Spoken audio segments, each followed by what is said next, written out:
Alhamdulillahi Rabbil Alamin. Wassalatu wassalamu ala ashrafil mursalin.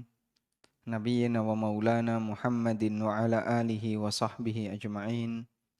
Wa ashhadu an la ilaha illallah wahdahu la sharika lah. Wa ashhadu anna Muhammadan abduhu wa rasuluh. Sallallahu alaihi wa ala alihi wa sahbihi. Wa man tabi'ahum bi ihsanin ila yaumiddin. Alhamdulillah, kembali kita lanjutkan kajian rutin dengan membaca buku Khudh Aqidatak, dan insyaallah kita sampai pada halaman 29. Masih berbicara tentang aneka kesyirikan dan macam-macamnya yang sering terjadi di masyarakat. Dan kajian ini diberi judul Kesyirikan Masa Kini. Karena yang namanya kesyirikan ini selalu ada di tengah umat Muhammad sallallahu alaihi wasallam. Bahkan semakin jauh dari zaman beliau, praktek kesyirikan itu semakin banyak. Nabi sallallahu alaihi wasallam bersabda dalam hadis riwayat Tirmidzi dan yang lainnya. Hadis ini bisa kita jadikan dasar bahwa praktek kesyirikan akan ada dan semakin banyak ketika semakin jauh dari zaman Nabi SAW. Rasulullah SAW bersabda, La taqumus sa'ah hatta talhaqa qabailu min ummati. La taqumus sa'ah hatta talhaqa qabailu min ummati bil musyrikin. Tidak akan terjadi kiamat sampai ada beberapa kabilah di antara umatku yang mereka meniru orang musyrik. Wa hatta yu'badal awthan. Dan sampai berhala-berhala itu disembah kembali. Tidak akan terjadi kiamat sampai ada beberapa kabilah di antara umatku yang meniru orang musyrik. Dan sampai berhala-berhala itu disembah kembali. Sehingga semakin jauh dari zaman nubuwah, praktek kesyirikan semakin merajalela. Karena itu di sini Nabi SAW menyebutnya sebagai tanda hari kiamat. La taqumus sa'ah hatta talhaqa qabailu min ummati bil musyrikin. Tidak akan terjadi kiamat sampai ada beberapa kabilah di antara umatku yang mereka meniru kaum musyrikin, wa hatta yu'badal awthan, dan sampai berhala-berhala itu disembah kembali. Baik. Dan kesyirikan di masa sekarang rata-rata sebabnya tidak jauh beda dengan di masa Nabi SAW. Yaitu terkait masalah perdukunan. Sebelum Islam datang, sebelum Rasulullah SAW diutus oleh Allah dapat wahyu, jin itu diizinkan untuk tetek di langit. Sehingga mereka duduk di langit, lalu mencuri dengar berita-berita langit, dulu diizinkan.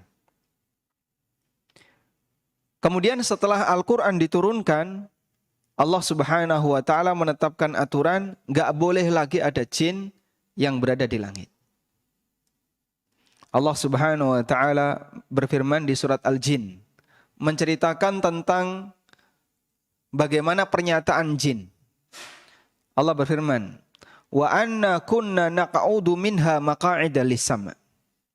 Kami dulu duduk di langit, maq'ida lis-sama, berjaga di sana untuk mendengarkan berita langit.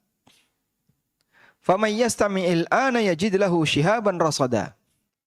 Tapi untuk saat ini, siapa yang berusaha untuk mencuri dengar berita dari langit, maka dia akan menjumpai panah api yang sudah siap mengintai. Menjumpai shihab, panah api yang sudah siap mengintai. Sehingga tidak diizinkan setelah Al-Quran diturunkan oleh Allah Subhanahu wa Ta'ala. Karena itu kemampuan dukun sebelum Nabi SAW diutus lebih hebat dibandingkan dukun setelah Islam datang. Setelah Nabi SAW diutus. Sehingga dulu kemampuan dukun dalam meramalkan manusia, peluang benarnya banyak. Karena jin yang membantu dia itu diizinkan untuk mencuri dengar berita dari langit, sehingga informasi yang disampaikan rata-rata adalah informasi dari langit. Peluang benarnya banyak. Makanya dulu sebelum Nabi SAW diutus, orang yang dijadikan sebagai konsultan itu dukun. Jadi dulu konsultan masalah apapun itu acuannya adalah dukun. Sampai terjadi peristiwa mengenai air Zam-Zam yang digali oleh siapa? Air Zam-Zam digali oleh siapa? Oleh Abdul Muttalib, kakeknya Nabi SAW. Air Zam-Zam digali oleh Abdul Muttalib. Dan kemudian terjadi rebutan antara Abdul Muttalib dengan orang-orang musyrikin yang lain. Karena mereka berharap bisa dinikmati bersama. Tapi Abdul Muttalib tidak mau. Ini saya yang menemukan. Maka ini adalah hakku. Akhirnya kan mereka terjadi sengketa. Siapa pemutusnya? Dukun yang ada di Syam. Sampai mereka melakukan perjalanan ke Syam untuk kemudian konsultasi ke seorang dukun yang ada di Syam. Nanti keputusannya tergantung dukun. Sehingga dukun di masa silam itu konsultan hukum. Sebelum ada Al-Quran yang diturunkan oleh Allah Subhanahu Wa Taala, sebelum Allah mengutus Nabi Muhammad SAW sebagai Nabi. Karena dukun ketika itu lebih sakti, lebih hebat dibandingkan setelah Al-Quran turun. Nah kemudian ketika Al-Quran itu turun, perdukunan tidak sehebat dulu. Sehingga perdukunan di zaman sekarang itu lebih kepada perdukunan permainan fisik. Permainan fisik itu contohnya gimana Pak? Bisa terbang atau membuat cincin bisa berputar kan di tengah tanpa bisa terbang cincinnya tanpa dipegang. Atau misalnya orang pakai tisu kemudian tisunya bisa terbang. Ternyata semuanya adalah apus-apus setelah dibongkar oleh pesulap merah. Lalu kemudian dibacok, nggak mempan. Ini ilmu dukun tingkat rendah. Kalau dulu dukun itu bisa meramal masa depan. Besok akan terjadi kayak gini, dan peluang benarnya besar. Dan manusia nggak mampu untuk melakukan seperti itu, jin juga nggak mampu melakukan seperti itu. Karena jin tidak tahu masa depan. Jin itu tidak tahu masa depan. Demikian pula tukang sihir Fir'aun. Kehebatan tukang sihir Fir'aun gimana? Allah ceritakan dalam Al-Quran, sahiru a'yunan nas. Mereka bisa menyihir pandangan manusia. Sehingga nampak sesuatu yang itu bukan aslinya. Makanya saat mereka melempar tali-talinya, tali-tali itu nampak seperti ular. Disihir dan nampak seperti ular. Orang melihat tali seolah-olah itu adalah ular yang asli. Tapi karena tukang sihir itu tidak bisa memberi nyawa, maka pada saat Nabi Musa alaihissalam melemparkan tongkatnya dan berubah menjadi ular, lalu talqafu ma yafikun, ularnya Musa itu menelan semua sihir yang dibuat oleh para tukang sihir itu. Mereka mengakui ini pasti bukan sihir, karena sihir nggak bisa seperti ini. Ini adalah mukjizat. Tayyib. Itu contoh kehebatan tukang sihir di masa silam dan kehebatan dukun di masa silam, yang itu kemampuannya sampai melebihi kemampuan jin, karena jin itu tidak tahu masa depan. Nah, cuman jin mencuri berita, mendengar berita dari langit, lalu kemudian disampaikan kepada para wali-walinya. Kalau sebatas bisa terbang, sakti, kebal, dan seterusnya, itu perdukunan tingkat rendah. Karena orang dulu nggak praktek seperti ini, kalaupun praktek jarang. Tayyib. Ya, meskipun zaman sekarang ini dianggap orang hebat ya, para ilusionis dan seterusnya. Maka sungguh sangat heran ketika orang di zaman sekarang menjadikan ini sebagai tren.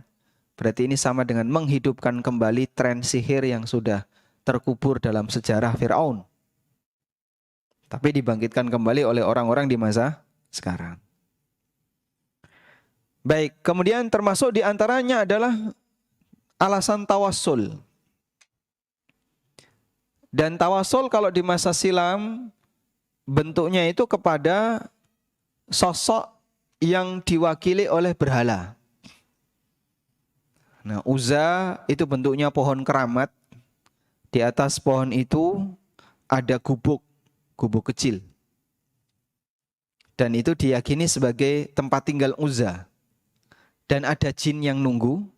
Kadang jin itu mengeluarkan suara sehingga membuat orang-orang yang memberikan persembahan kepada Uzza semakin yakin kalau Uzza ini benar. Kalau Uzza ini perhatian. Karena jinnya ngomong. Makanya pada waktu penaklukan kota Mekah, Khalid ibn Walid diperintahkan untuk apa? Menebang pohon Uzza. Setelah ditebang, balik kepada Nabi SAW. Ya Rasulullah, sudah saya laksanakan. Ditanya oleh Nabi SAW, apa yang kamu temui? Saya nebang pohon. Ketemu siapa kamu? Tidak ada. Kamu belum melakukan apapun. Balik lagi. Akhirnya Khalid balik. Setelah sampai di sana, Khalid menjumpai wanita yang berpakai jubah, kemudian rambutnya panjang. Kemudian dipenggal lehernya oleh Khalid ibn Walid. Lalu beliau lapor kepada Nabi SAW. Tilka Uzza, itulah Uzza. Jin Uzza dibunuh oleh Khalid ibn Walid. Sehingga barulah ketika Uzza ini terbunuh, dianggap oleh Nabi SAW tugasnya selesai. Dan Masya Allah ya, keberanian para sahabat. Dia ketika Khalid ibn Walid radhiyallahu anhu, ketika diperintahkan untuk menebang pohon Uzza, itu kan resikonya iso kesambet jin itu Pak. Bisa ngamuk Uzzanya. Tapi Masya Allah, beliau nggak takut, ditebang itu pohon. Dan Uzza nggak berani ngelawan. Sudah? Di zaman sekarang Pak, orang nggak berani Pak. Pohon keramat kayak gitu ditebang itu nggak berani. Manggil teman-teman yang sudah ngaji, kan gitu ya. Manggil teman-teman yang dia bisa berani untuk menebang pohon keramat. Masya Allah. Saya dapat cerita di daerah mana ya? Sragen atau mana? Ada pohon keramat, itu dinas kebersihan nggak berani. Yang berani nebang, karena ini mau dilakukan pelebaran atau apa gitu ya. Yang berani nebang, itu mereka yang sudah belajar Al-Quran. Ya, jadi ngundang sing ngaji-ngaji gitu ya. Masya Allah. Baik, kembali ke sini. Nah, di zaman sekarang yang jadi objek tawasul adalah kuburan. Yang jadi objek tawasul adalah kuburan. Sehingga terkadang orang itu komunikasi dengan kuburan. Dan terkadang orang itu punya keyakinan bahwa arwah yang nunggui kuburan ini akan mengantarkan doanya kepada Allah Ta'ala. Sehingga dia beribadah di kuburan, termasuk menyembelih di kuburan. Maka di sini penulis menyebutkan hukum mengenai menyembelih di kuburan untuk selain Allah. Jawabannya tidak boleh dan tidak, karena ini termasuk perbuatan kesyirikan. Allah Ta'ala berfirman, "Fassalli li rabbika wanhar." Kerjakanlah salat untuk Rabbmu dan sembelihlah kurban. Maka kurban hanya boleh untuk Allah. Dan Nabi SAW bersabda, "La'anallahu man dzabaha li ghairillah." Allah melaknat orang yang menyembelih untuk selain Allah. Allah melaknat orang yang menyembelih untuk selain Allah. Maka bentuk menyembelih hewan untuk selain Allah sama dengan berkorban untuk selain Allah. Apa hukumnya? Laknat. Sebab ini adalah kesyirikan. Waliyadzubillah. Di zaman sekarang contohnya apa Pak? Sedekah bumi, mendem kepala kerbau, mendem kepala kambing, termasuk juga ngelarung kepala kerbau. Baik. Ketika ditanya kok pakai acara kayak gitu, ngasih makan ikan pakai kepala kerbau. Ayo gak nyambung. Kudune nek ngekei mangan ikan tuh pakai pelet. Jangan pakai kepala kerbau. Terus dagingnya yang lain dikemanain? Kok nggak dikasihkan sekalian? Hah? Eman-eman. Apa hukumnya Pak? Nggak boleh ya. Saya dapat cerita ya, bahwa pondok yang dulu saya tempati, wallahu alam kejadiannya kapan saya nggak tahu, cuman saya nggak menjumpai kejadian itu. Dapat sumbangan Pak, seekor kerbau, 1 ekor, tanpa kepala. Oh, diantar nganggo pickup itu. Ini kepalanya mana? Sudah disembelih pokoknya, tanpa kepala. Nah kita kan curiga jadinya, pengurus pondok jadi curiga. Kalau dagingnya utuh Pak, seger, tapi tanpa kepala, disumbangkan untuk pondok. Ya akhirnya ditolak. Loh, itu kan daging halal dong, daging sapi, daging kerbau. Kerbau halal tapi disembelih untuk selain Allah. Wa ma uhilla li ghairillahi bihi, dan sesuatu yang disembelih untuk selain Allah termasuk di antara yang diharamkan. Mas kecepet. Bukan.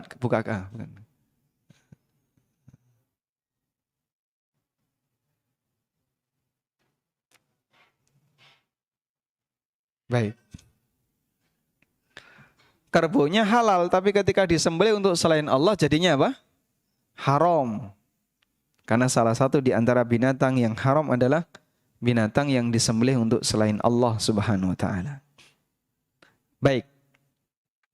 Walhamdulillah, bagi orang mukmin yang sadar tauhid, dia paham seperti ini adalah perbuatan yang sangat tercela. Dia tahu bahwa perbuatan seperti ini adalah kesyirikan, menyebabkan pelakunya keluar dari Islam, waliyadzubillah. Meskipun sampai sekarang tradisi itu jadi budaya. Nah kemudian syirik modern, mereka menghiasi itu dan dikaitkan dengan teknologi. Lalu disebut sebagai bagian dari kearifan lokal.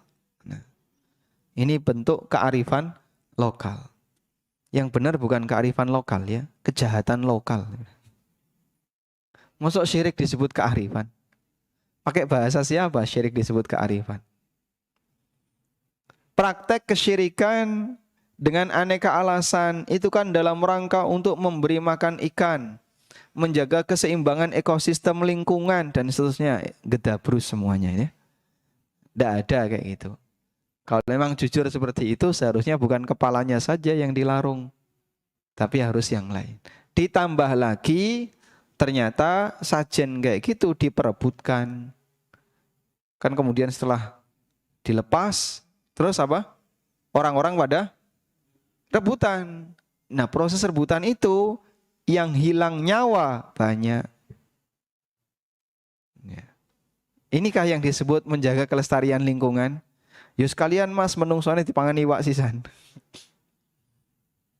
La haula wala quwata illa billah. Baik, kita bersyukur kepada Allah ketika Allah berikan hidayah kita masih punya akal yang waras sehingga bisa memahami bahwa praktek seperti ini adalah praktek yang tercela dan kita berusaha untuk menjauhinya. Selanjutnya kita beralih ke pertanyaan yang ke-12. Berkaitan dengan masalah tawaf. Apa itu tawaf? Tawafa yatufu. Artinya mengelilingi sesuatu. Dan ini termasuk di antara bentuk ibadah. Tawaf itu termasuk di antara bentuk ibadah. Mengelilingi sesuatu itu termasuk di antara bentuk ibadah. Karena seseorang dengan normal, dia tidak mungkin melakukan gerakan yang sifatnya tanpa tujuan. Kamu kok muter-muter kayak gini kenapa sih? Dasku ngeluh. Pusing. Ya tambah pusing. Sehingga nggak ada orang yang secara sengaja itu tiba-tiba muter. Muteri apa gitu. Kamu muteri ini untuk apa? Obat pusing. Ya enggak, ini tambah pusing. Manusia tidak akan melakukan sebuah kegiatan tanpa tujuan. Sehingga ketika ada kegiatan yang aneh ya, namanya muter-muter itu kan, ini ngapain muter-muter? Pasti dia punya tujuan. Apa tujuannya Mas? Kok muter-muter kampung? Ngomong anak. Nah, itu ada tujuannya. Muter ya pakai sepeda motor, enggak tembus jalan itu lagi, muter lagi pakai sepeda motor. Ada tujuannya nggak ini ya? Ada. Boleh kayak gini Pak? Boleh. Tapi kalau ada sebuah benda diputeri, ini apa ini tujuannya? Ngomong anak. Tidak ada ceritanya kok muteri sebuah benda, alasannya ngomong anak. Atau olahraga, muter stadion. Nah itu olahraga ya. Lari-lari. Cuman yang terjadi bukan seperti itu. Latar belakang dia yang mengitari ini tujuannya adalah dalam rangka untuk memuliakan apa yang diputeri tadi. Makanya Allah Subhanahu wa taala hanya mengizinkan kegiatan mengitari sesuatu yang niatnya ibadah sehingga bentuknya dalam rangka memuliakan benda tersebut hanya di satu titik yaitu Ka'bah. Selain itu tidak boleh. Memuliakan Ka'bah boleh enggak? Boleh atau tidak? Disyariatkan. Kok bisa Pak? Karena itu adalah tempat yang dicintai oleh Allah. Dan memuliakan apa yang Allah muliakan bagian dari bentuk mengagungkan syiar agama Allah. Sebagaimana yang Allah firmankan dalam Al-Quran, wa may yu'azzim sya'airallah fa innaha min taqwal qulub. Barang siapa yang mengagungkan syiar agama Allah, sesungguhnya itu bagian dari bentuk ketakwaan dalam hati. Sehingga mengitari Ka'bah adalah memuliakan Ka'bah. Dan Ka'bah diperintahkan untuk dimuliakan atau disyariatkan untuk dimuliakan karena ini bagian dari syiar agama Allah. Inna awwala baitin wudi'a lin-nas lalladzi bi Bakkah mubaraka wa hudan lil alamin. Sesungguhnya rumah pertama kali yang diletakkan untuk manusia adalah Ka'bah yang berada di kota Bakkah, di kota Mekah yang mubarakan, yang diberkahi. Nah, Allah Ta'ala berfirman, wal yatawafu bil baitil atiq. Lakukanlah tawaf di al-baitul atiq, di rumah tua. Nama lain dari Ka'bah apa? Baitul Atiq. Atiq artinya apa? Tua.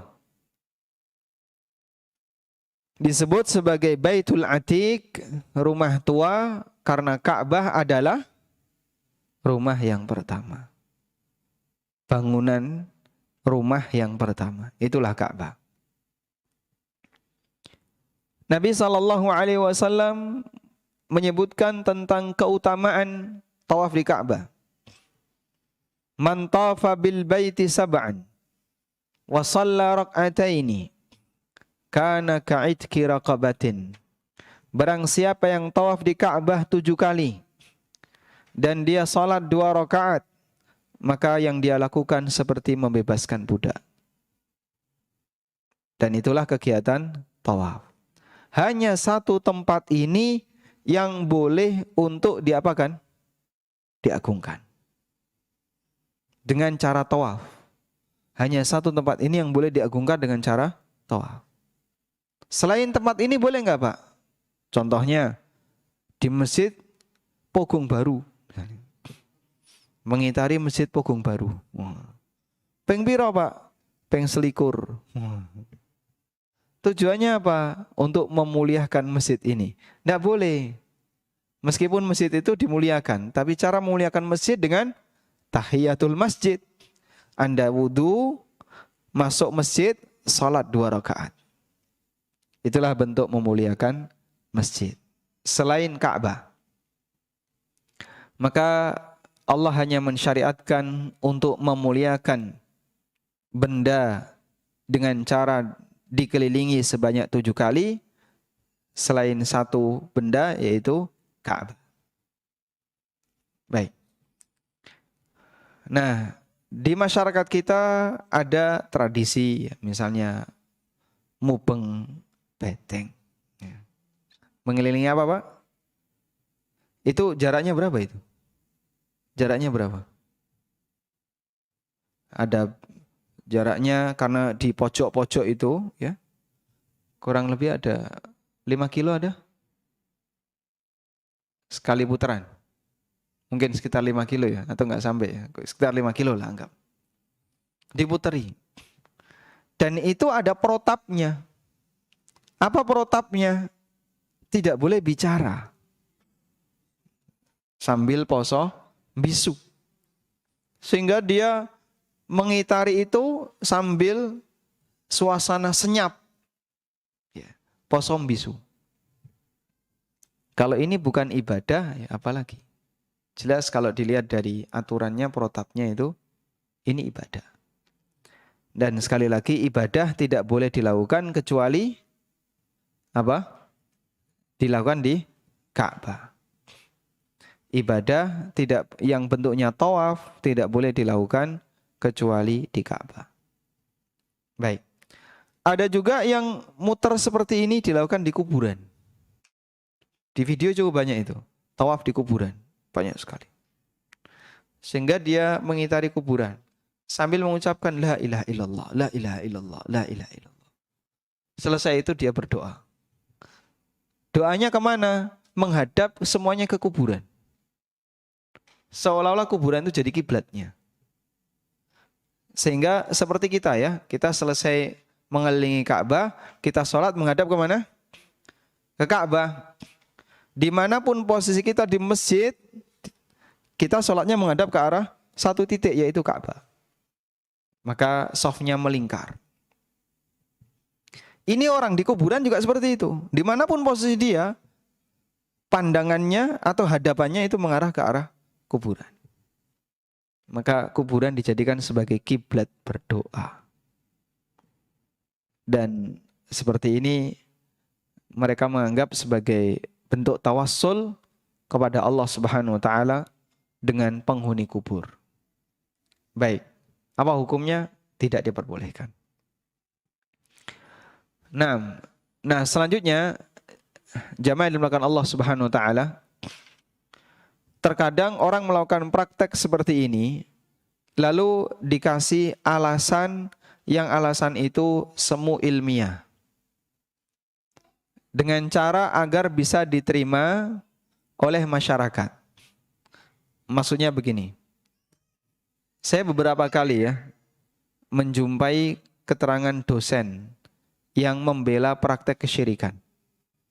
Contoh. Ini pernah dimuat di koran. Di koran di Jogja. Tulisan kalau tidak salah dosen teknik sipil. Di salah satu kampus Jogja gitu aja ya. Dia itu membela, waktu itu ada kontes keris, Pak. Kontes keris. Di keris itu dibuat kontes, ada yang bisa joget, ya. Ada yang bisa terbang.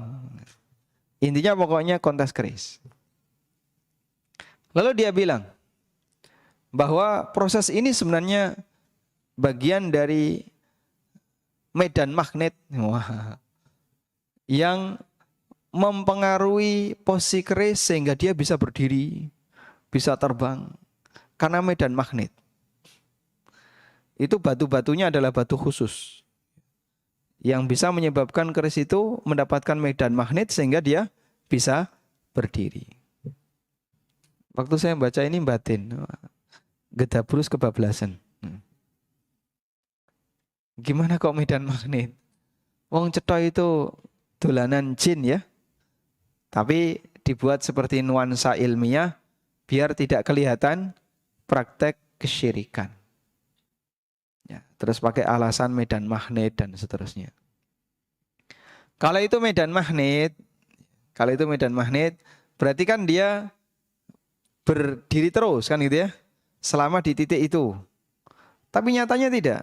Ketika yang punya minta turun, turun. Nanti ketika yang punya mendirikan, dibuat berdiri, dia berdiri. Sehingga kalau disebut medan magnet, jelas nggak nyambung. Apalagi ini kalau malam gelodakan sendiri. Wah, kenapa kok gelodakan sendiri? Ganggu tikus. Baik, ini contoh. Ada juga praktek kesyirikan dalam bentuk akik. Lalu dia bilang, unsur yang ada di sana itu ketika terkena air maka dia bisa memancarkan pantulan cahaya. Sehingga dia bisa menyerap semua cahaya yang ada di lingkungannya. Model-model kayak gitu. Dan salah satu dosen saya juga dulu pernah ngomong seperti itu. Dia memberikan pembelaan ya, untuk praktek penyembahan terhadap api, praktek ini. Saya masih ingat waktu itu mata kuliahnya adalah fisika 3. Jadi dia memberikan pembelaan untuk praktek-praktek itu. Ya kita cuman batin saja, dukun kok dibela tahu. Baik. Nah bagi kami itulah bentuk kerjasama yang dilakukan oleh orang di masa sekarang, membuat kesan seolah-olah kesyirikan itu nyambung dengan teknologi. Seolah-olah kesyirikan itu nyambung dengan teknologi. Maka seperti yang Allah firmankan dalam Al-Quran, wa kadzalika ja'alna likulli nabiyyin aduwa syayatinal insi wal jinni yuhi ba'duhum ila ba'din zukhrufal qawli ghurura. Demikianlah kami jadikan setiap nabi itu punya musuh dari kalangan jin dan manusia, antara satu dengan yang lain mereka saling membisikkan kalimat-kalimat yang indah tapi menipu. Maksudnya gimana Pak? Dibuatkan alasan biar seolah-olah itu bukan termasuk praktek kesyirikan. Sehingga bagi orang awam dia menilai ini sakti. Sehingga ini punya khasiat. Sementara bagi orang yang ilmiah, yang masih pakai logika, dia pakai pendekatan tadi. Oh enggak, ini adalah faktor alam. Intinya pokoknya ini bukan kesyirikan. Wallahu ta'ala alam. Tayyib. Nah kemudian di bagian berikutnya penulis akan membahas tentang masalah sihir. Dan sebenarnya kajian tentang masalah sihir ini cukup panjang. Maka insya Allah akan kita bahas di pertemuan 2 pekan mendatang tentang masalah sihir ya. Ada beberapa kaidah tentang masalah sihir. Dan saya lompat ke pertanyaan nomor 15. Saya lompat ke pertanyaan nomor 15. Mengenai mengetahui hal yang gaib. Apakah makhluk bisa mengetahui hal yang gaib? Jawabannya tidak bisa. Tapi Pak, dia kok pernah bilang benar Pak. Itu ngawur. Meskipun benar. Ngawur kadang benar, ada nggak? Ada nggak Pak? Ada Pak? Banyak Pak ya, banyak. Sehingga misalnya seorang suami istri, istrinya punya masalah. Tanya sama suaminya. Suami ini orang ngerti, tapi memberi fatwa. Dia menyampaikan fatwa kepada istrinya, ngawur. Ya, sing wedok tidak merasa puas, tanya sama ustaz. Jawablah oleh ustaz. Loh, kok sama seperti jawaban suami saya? Masya Allah, berarti suami saya kemarin sempat jadi ustaz. Meskipun sebentar. Orang yang jawab memberikan fatwa sebuah kasus, ngawur, terus tiba-tiba benar. Mungkin nggak? Banyak seperti itu terjadi. Namun seperti ini dilarang oleh Nabi SAW. Sehingga beliau pernah menyebutkan, Al-Qudatu Thalatha. Hakim itu ada 3 jenis. Hakim itu ada 3 jenis. Yang pertama adalah hakim yang mengetahui kebenaran. Wa yahkumu bil haqqi, dan dia memutuskan sesuai dengan kebenaran. Maka dia masuk surga. Yang kedua, hakim yang tidak mengetahui kebenaran dan dia memutuskan dengan kebenaran. Yang keempat, hakim yang mengetahui kebenaran tapi memutuskan menyimpang dari kebenaran. 2 yang terakhir di neraka. Masya Allah. Hakim ada 3, 1 di surga, 2 di neraka. Untuk yang pertama, hakim yang tahu kebenaran dan dia memutuskan sesuai dengan ilmunya, sesuai dengan kebenaran yang dia ketahui, masuk surga. Sedangkan 2 sisanya yang masuk neraka, dia tidak tahu kebenaran, tapi dia memutuskan dengan kebenaran. Sementara dia nggak tahu, nyemplung neraka loh Pak itu.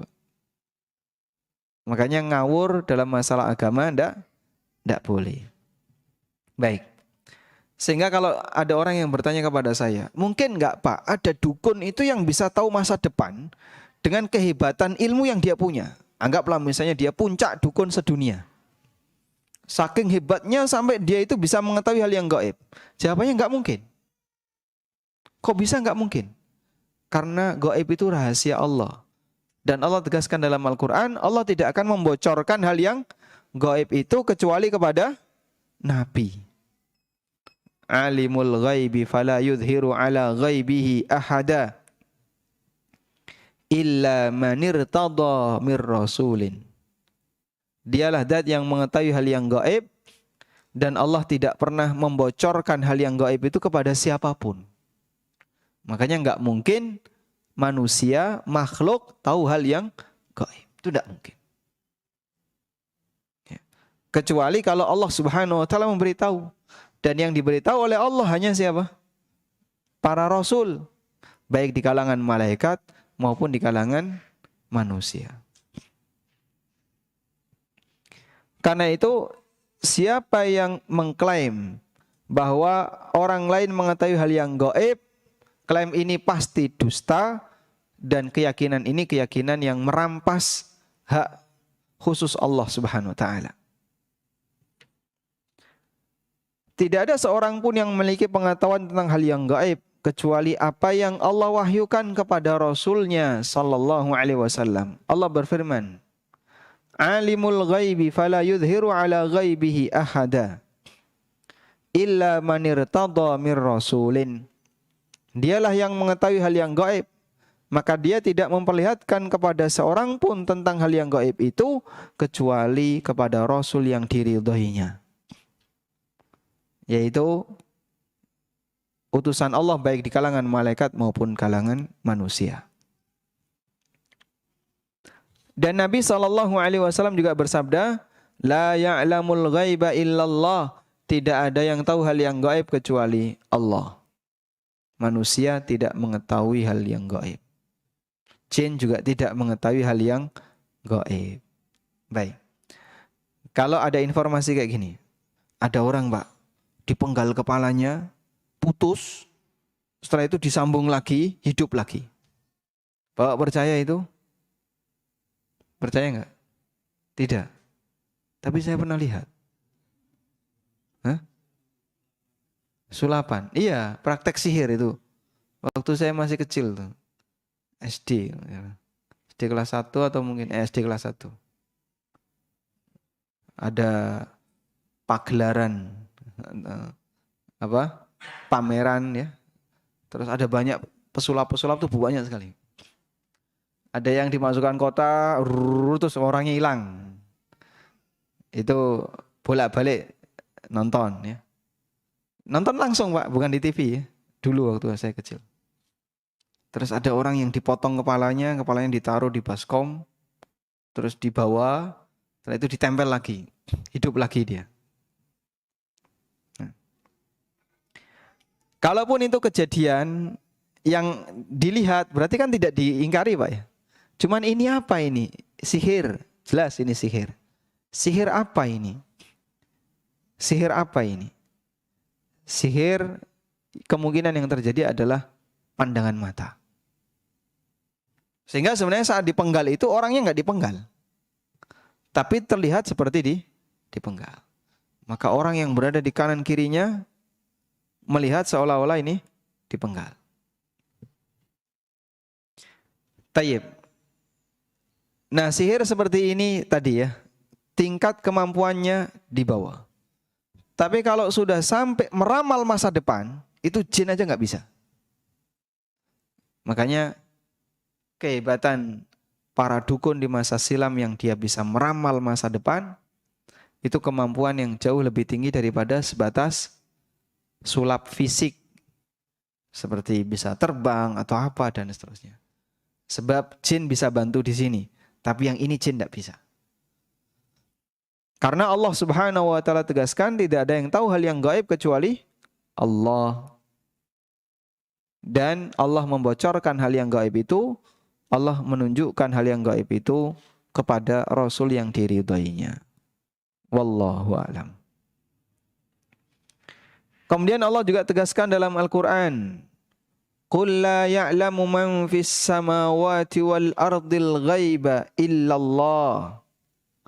Katakanlah wahai Muhammad, tidak ada satupun makhluk di langit dan di bumi yang mengetahui hal yang gaib kecuali Allah.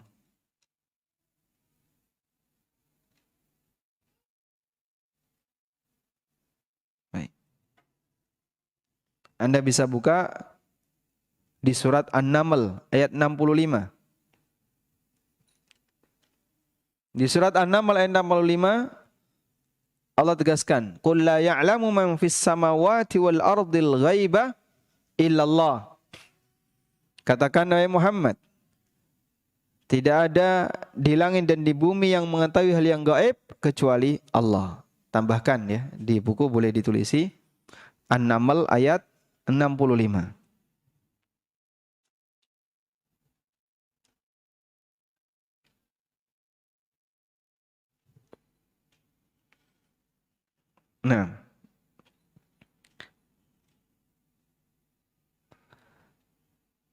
Nah, salah satu di antara bukti bahwasanya jin tidak tahu hal yang gaib adalah firman Allah Subhanahu wa taala di surat Saba ayat 14. Di surat Saba ayat 14.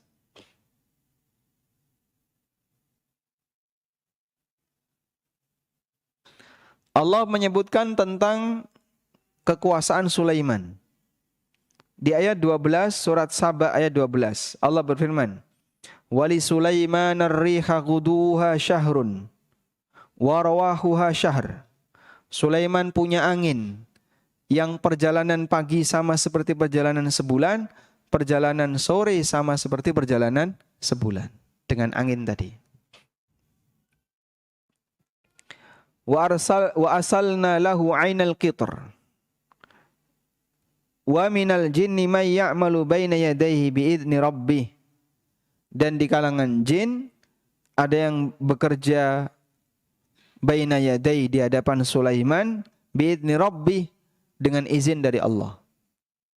Sehingga Sulaiman melihat pasukannya jin itu bekerja.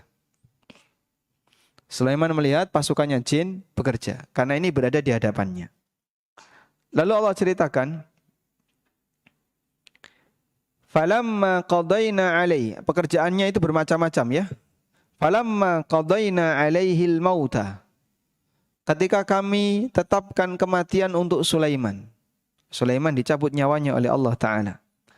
Ma dallahum ala mautihi, tidak ada yang menunjukkan kematian Sulaiman kepada mereka illa dabbatul ardi ta'kulu min sa'ata, kecuali rayap yang makan min sa'ata, yang makan tongkatnya Sulaiman. Jadi Sulaiman berdiri bawa tongkat dan jin tidak ada satupun yang berani untuk bangkang keluar dari pekerjaannya karena melihat ada Sulaiman alaihissalam. Dan beliau dalam posisi itu meninggal dunia. Dalam posisi berdiri. Lalu tongkatnya dimakan rayap. Kalau kita pakai ukuran normal, berapa lama tongkat yang menancap dimakan rayap? Sampai bisa menyebabkan tongkat itu langsung rapuh dan orangnya jatuh. Wallahu a'lam. Meskipun kita tidak tahu ya, ini apakah kejadiannya segera ataukah ada penundaan. Falamma kharra, Begitu Sulaiman terjatuh, falamma kharra, karena posisi beliau berdiri. Ketika Sulaiman terjatuh, tabayyanatil jinnu, maka jin baru tahu, loh, ternyata selama ini Sulaiman itu mati. Mereka bekerja di hadapan Nabi Sulaiman dan mereka tidak tahu kalau Sulaiman ini sudah meninggal. Allau kanu ya'lamuna al-ghaiba ma labithu fil adzabil muhin. Andai kan mereka tahu hal yang gaib, maka mereka tidak akan bertahan di sini dalam waktu yang lama. Artinya apa? Kematian Nabi Sulaiman tidak diketahui oleh jin padahal mereka ada di hadapannya. Padahal jin itu ada di hadapan Nabi Sulaiman alaihissalam. Tidak diketahui oleh jin. Andai kan jin itu tahu hal yang gaib, ini justru bukti bahwasanya jin itu tidak tahu hal yang gaib. Kejadian itu ada di hadapannya aja dia nggak tahu. Nabi Sulaiman sudah meninggal dunia, jin itu tidak sadar kalau ternyata Sulaiman sudah meninggal dunia. Baru ketika Sulaiman jatuh, mereka baru sadar, oh ternyata selama ini Nabi Sulaiman sudah meninggal dunia. Andaikan mereka tahu kalau Sulaiman sudah meninggal dunia, mereka akan pergi meninggalkan pekerjaan ini. Tapi mereka tidak berani pergi karena mereka merasa Nabi Sulaiman masih hidup. Wallahu a'lam. Baik, demikian yang bisa kita sampaikan. Semoga jadi muqaddimah yang bermanfaat. Wassallallahu ala nabiyyina Muhammadin wa ala alihi wa sahbihi wa sallam. Wa akhiru da'wan anil hamdulillahi rabbil alamin.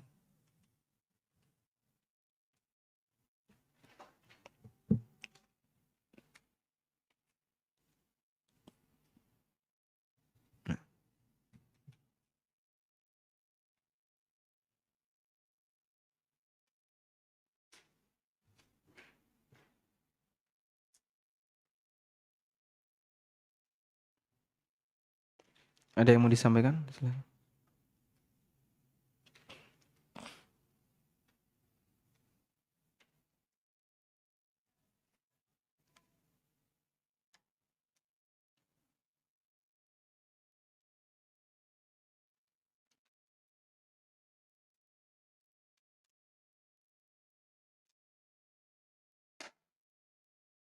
Silakan. Waalaikumsalam warahmatullahi wabarakatuh.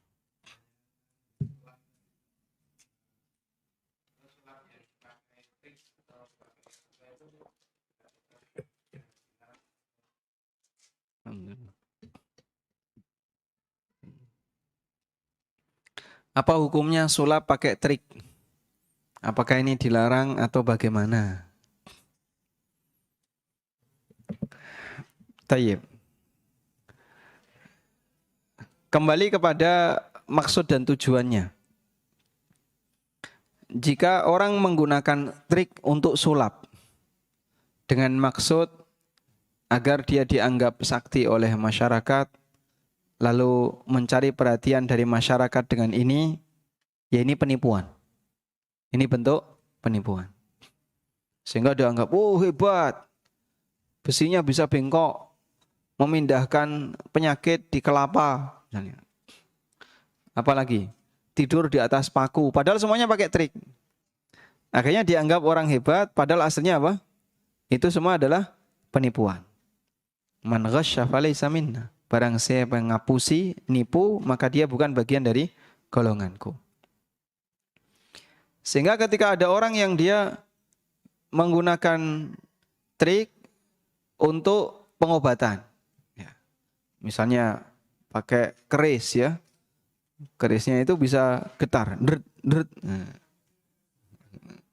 Itu padahal raket nyamuk itu loh Pak. Terus ujungnya diganti keris. Nah, ketika dipencet kan ada arus listriknya, dret, getar. Orang percaya Pak, padahal itu ngapusi. Ya ini nipu. Ini termasuk di antara bentuk penipuan. Tapi anehnya masih ada orang yang percaya ya. Baik. Meskipun kita tidak sampai mengatakan kalau dia melakukan kesyirikan karena dia tidak bekerja sama dengan jin. Tapi kalau dia kerjasama dengan jin, lalu memberikan sesajian kepada jin, kemudian dari situ dia dibantu oleh jin, ini lebih parah daripada sebatas penipuan. Karena yang seperti ini, maka statusnya sampai pada tingkatan kesyirikan. Wallahu a'lam. Baik.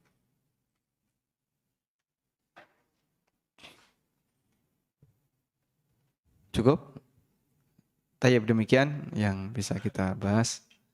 Dan insya Allah di pertemuan berikutnya nanti kita bahas tentang masalah hukum seputar sihir. Ya.